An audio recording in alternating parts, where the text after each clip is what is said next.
Rated M for mature.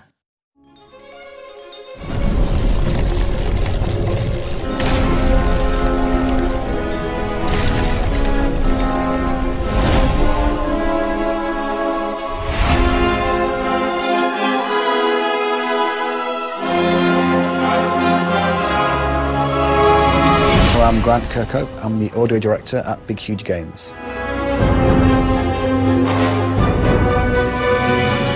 I'm the audio vision holder, which is a very American phrase. We don't say things like that in England.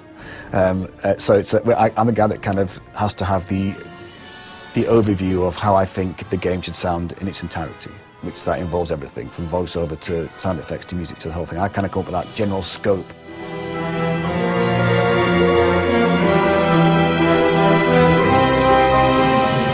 I applied to BXG because I wasn't really bothered about if it was a big company or a huge successful company or a big name. I wanted to feel that it was a place I could go that felt vibey about what they were doing, and it's kind of angst, and a place where I thought I could make a difference or make a contribution.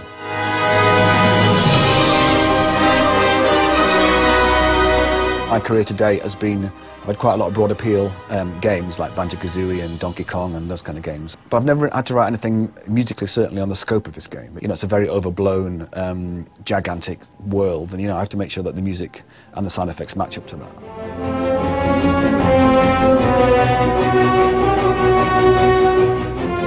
Sound effect-wise, we've tried to go for that similar overblown feel. You know, this game's, you've got a lot of combat in it, you know.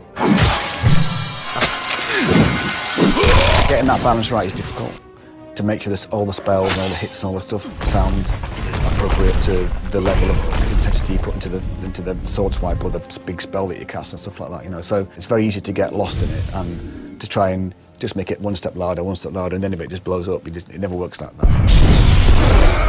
A bad sound design can murder a game, absolutely kill it. If you've got a repetitive noise, like a footstep or something like that, that is absolutely awful, it will drive people mad, and they won't want to play it for that reason. It's a really kind of juggling act to try and get a sound that is obtrusive enough that it's all right, but not too obtrusive that gets on your nerves, all that kind of stuff, that kind of mixing of it all and playing with it and turning it up and down, you know, and it's all about attention to detail and taking little small increments and little steps to build up this kind of big soundscape that works.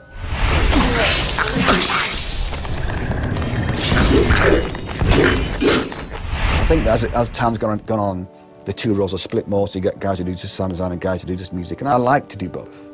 I like to be able to do, because it gives me a break from just composing over and over again or just doing sound design over and over again. I like to get that kind of variety, and it's great fun to do both as well. It makes it much more, you know, go and find 50 fart samples for the farting gorilla. There isn't a farting gorilla in Reckoning, but other games I've done, there probably is a farting gorilla somewhere.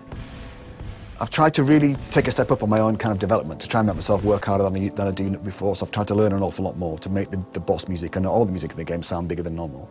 My usual influences usually do end up being Dan Elfman and John Williams and, you know, people like that. You know, that's the kind of people that I aspire to. I'll probably lean more towards John Williams at the moment. I think John Williams can be easily overlooked because people think, oh, he writes those tunes like E.T. and all that kind of stuff, you know. But if you listen to his music for his fight sequences or anything else, it's tremendous. It's massively chromatic. It's very complicated. It's all over the place. It's not easy to keep up with what he's doing because he's so good at that. But when it comes to the big tune, he's right on the money with it, you know.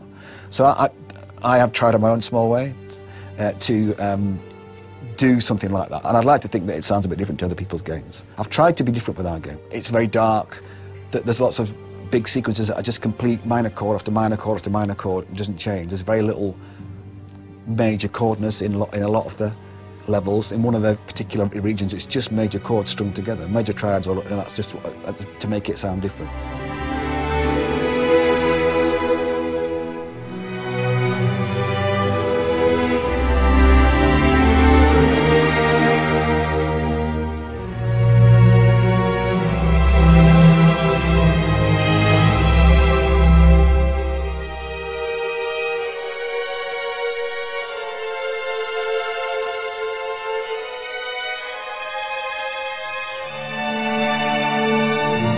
I write music like very sort of like that, and then like that. I don't go like along and sketch it out and then fill it in. I'm kind of very like, this is 4 bars, and then complete that 4 bars, and the next 4 bars. I don't know if that's the right way I want to do it. It might be right, I don't know. Every composer's probably going, oh my God, he's terrible. I played in orchestras from the age of 11, on trumpet, so I do know how this sounds. That's why I think when I came to write for orchestra, I didn't find it very difficult. But you never get used to that kind of, just that, the wealth of it. It sounds so, it's such a different sensation. I mean, there's nothing like just having that 85, 90 people sat there, you know, playing your music. It's incredible, you know. I mean, this time, I use like 2 euphoniums extra, 3 trombones, bass trombone, tuba, 3 trumpets, 6 French horns, triple woodwinds, double strings, massive, you know, I just really went for the numbers of people, and you know, you get such a massive, thick sound doing that.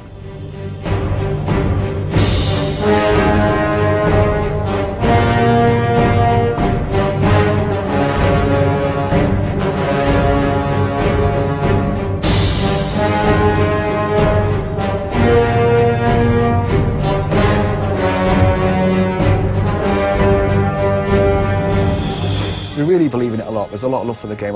Everybody here is all, you know, dedicated to try and make it as best as we can. There's no shortcuts. We're trying to just do it all, you know. And we're gonna live and die by it, and that's the way it should be. You know, there's no hedging your bets here. It's absolutely, it's all or nothing. We're trying to marry it all together in this big, fantastic package, and I really think we've done it, you know.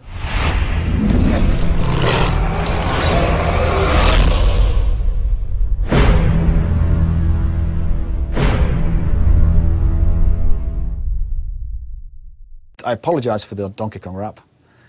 It's officially on video now. I apologise for that piece of music. You know, I didn't think it was that bad at the time. Please forgive me. Please let me off. Somebody, please. That's it.